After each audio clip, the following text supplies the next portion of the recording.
Welcome on my quest to reach every single black border. Today's episode is going to be adorable. Well, I should complete chimps with each hero at least once, and Adora is on my watchlist for a long time now. Then I played with her a little bit and she's no longer on my watchlist. But after all, is there a better place for Adora than Adora's temple? Probably.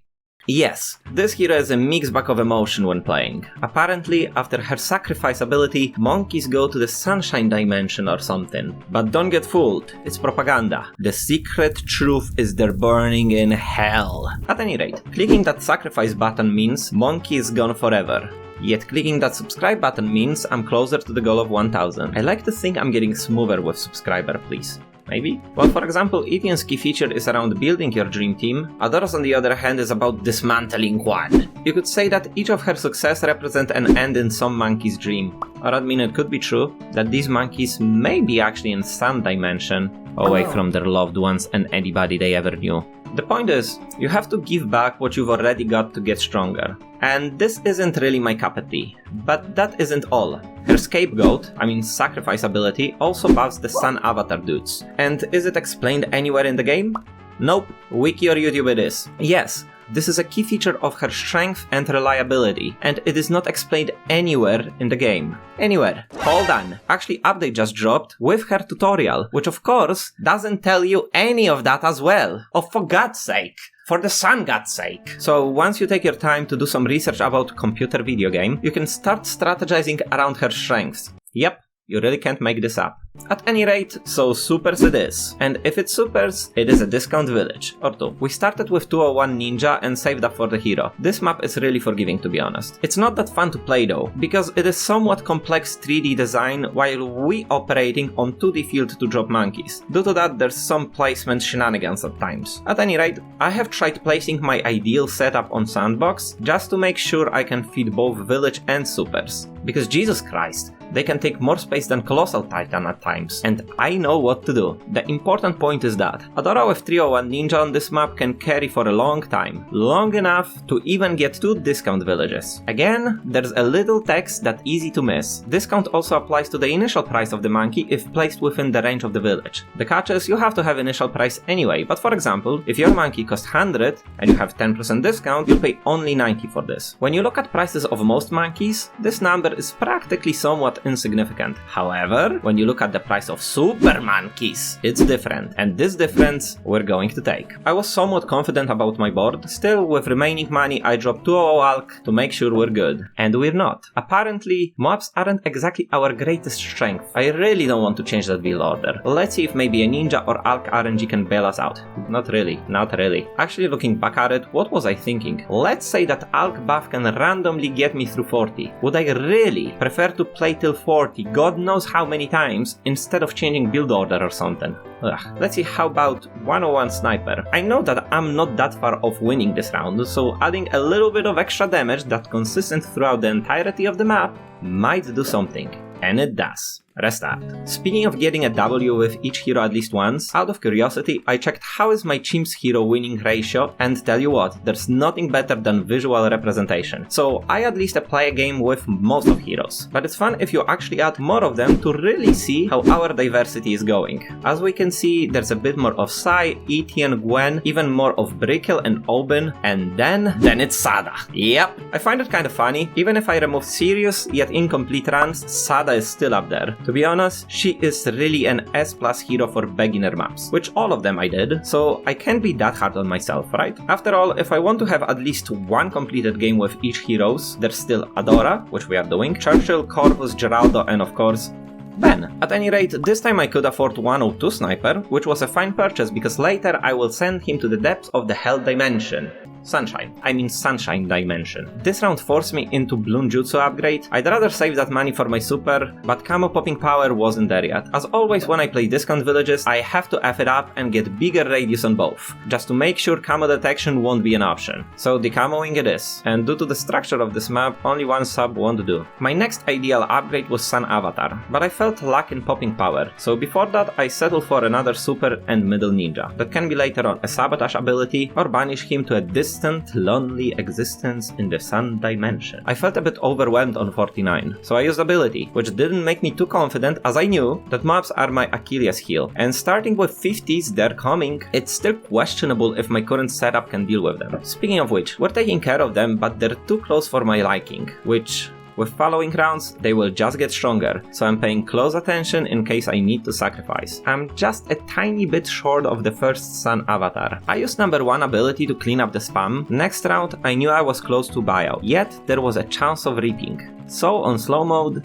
ready to use sacrifice, I spammed the Sun Avatar till I finally got it. Speaking of which, their heads get bigger, or rather they are getting taller. The point is, they can see over another level of vision blocking obstacles, so you want them to place them on this platform for full coverage of the map. I bought bigger range, pretty much covering most of the map.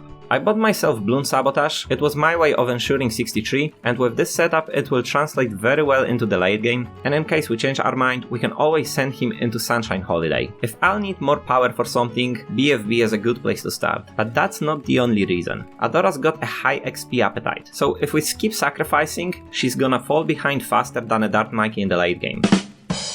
At that point, she might as well book her own ticket to the Sun Dimension. I got myself an Ulk. Plan is to permabrew. Adora and both Sun Avatars seems like a strong benefit of that upgrade, and I believe money should be there for that. I got prepared for 63, adding some spam efficient towers, Firewall Wizard and 1 Trio Druid, and yes, they do have all-inclusive ticket to the Sunny Land as well. I use Sabotage to help myself a little bit on the first rush, for the second I use Adora's Arm of Light ability, and for the last one, I sack the Wizard. Let's hope he didn't have any Horcruxes. My camo popping power was still, well, underwhelming. So another decamoer on the other side of the map, strong stimulant, and yet another sacrificial lamp that can be upgraded into Sabotage, Garanta's ability and go kiss the rainbow. I mean Sun. I'm kind of attached to 1 Trio Druid, so he's my last effort sacrificial pawn. In my head, he's doing so much work with ceramics. Next on my list is second avatar. This will grant us much needed popping power for the following rounds. Then I start to wonder when will my permabrew come online. ZOMG. I know that if you monitor your performance closely, it will reflect whether 81 and 82 will be hard.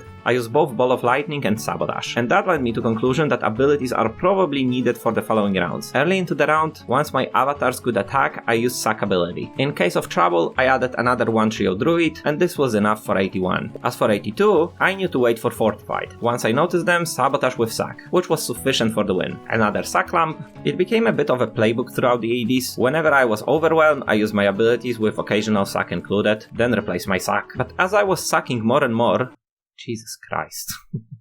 I realized my money weren't even close to where I needed it. Lead camo hearts are a bit worrying to be honest, but once they decamoed, I'm good, versus DDTs as well, or at least I should be. I sacked for DDTs and, to be honest, I was uncertain about 95. 91 already demanded my abilities, which took a nice little bite out of my confidence. Camo Village would be nice. I added Shimmer and I'm still a believer. 92 was the same story, then for 93, Sabotage with the ball for DDTs. This performance told me 95 could happen. 95 could also beat the Living Sun out of me. The question was, how stubborn do I want to be with permabuff? I got ahead of myself. 94 is already close. Too close. I need a solution, which I have, if I'm willing to spend the money elsewhere. But why would I? Here we are, a round that I'm afraid of. But as it looks right now, for all the wrong goddamn reasons. What the hell is that? You know, like every time you play, these camo purple lead hearts are so free you forget about them. Well, now they are a problem. Yes, I was cautious of 95, but because of DDTs, because of big boys, not flying Valentine's gifts. At any rate, I still didn't forgotten about DDTs. I figured, getting another Sabotage will let me have my cake and eat it too, with permabrew around the corner, even though I'm only halfway there, right? Then again, I had to do something about purple hearts, otherwise they'll eat up all of my projectiles, so disregarding camo properties, I threw down 402 Boomerang. As DDTs enter, I use my abilities, hoping we can make it safely till the end. But then, so many of them started to overlap, and my confidence crumbled. But then, as they were going for the exit, I started to pop them, and realized that we got it. And yeah, then some yellow got me. Oh man, it's just not an Edwartainment video without a proper late game restart. Just for the record, 95 was possible with this. The uplifting thing is optimizing your strategy on your second run. Early game is literally the same thing. First change going into 42. One of our villages have camo detection. This allows me to skip tier 4 ninja saving 3k for later. Good cure for stubbornness can be ugly defeat screen. and it convinced me to change my mind on Permabrew. On round 43, I am adding another village with Sun Avatar number 3 for the late game in mind. Another super to help with 40s. I was cautious around early 50s with abilities ready till I got first Sun Avatar. Another super. On 59, I added jungle drums. This upgrade offers us a lot of power, very strong with supers and relatively cheap. Once BFB was in range of Sun Avatar, Sniper got sacked and replaced with 4-1 Alk. As I realized how much of my damage purple absorb, I pivoted into getting MIB first. Another Sun Avatar, pretty cheap by the way, the one in the middle this time with bottom crosspath. I figured it will complement my setup better, both with knockback and additional damage to camo Bloons. I don't know if it works, but I had DDTs in mind when getting that. Range of course is also extremely welcomed. I found a sweet spot for ninja getting triple discount and bot sabotage. Last 3-0 Sun Avatar. In the 80s I still used abilities. Were they necessary? I don't know, but for safety's sake I did. I sacked the throwaway ninja on 87 for a better throwaway 1-3-0 druid.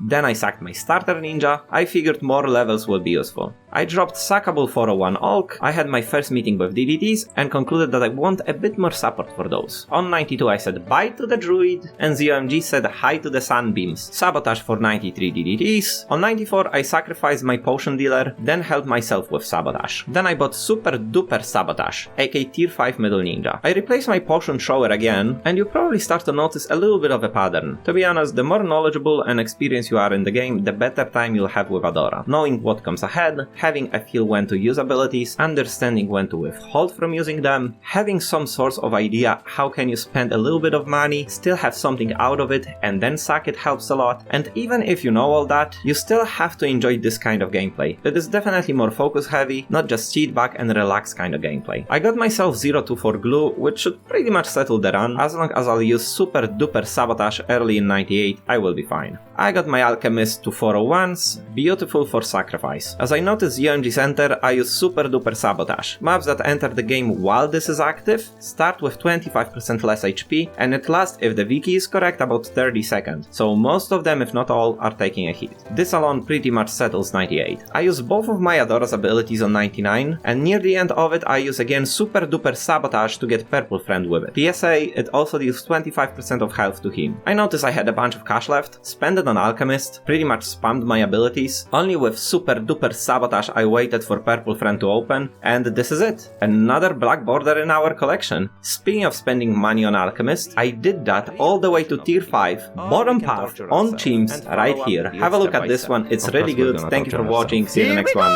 bye bye. So Super Dark Knight it is, with the discount village, and to be honest, I made a mistake by also getting jungle drums on top of that, but hey, 4 circles are way more forgiving, so I'll stick with my jungle drums. It was a mistake, okay? Oh boy.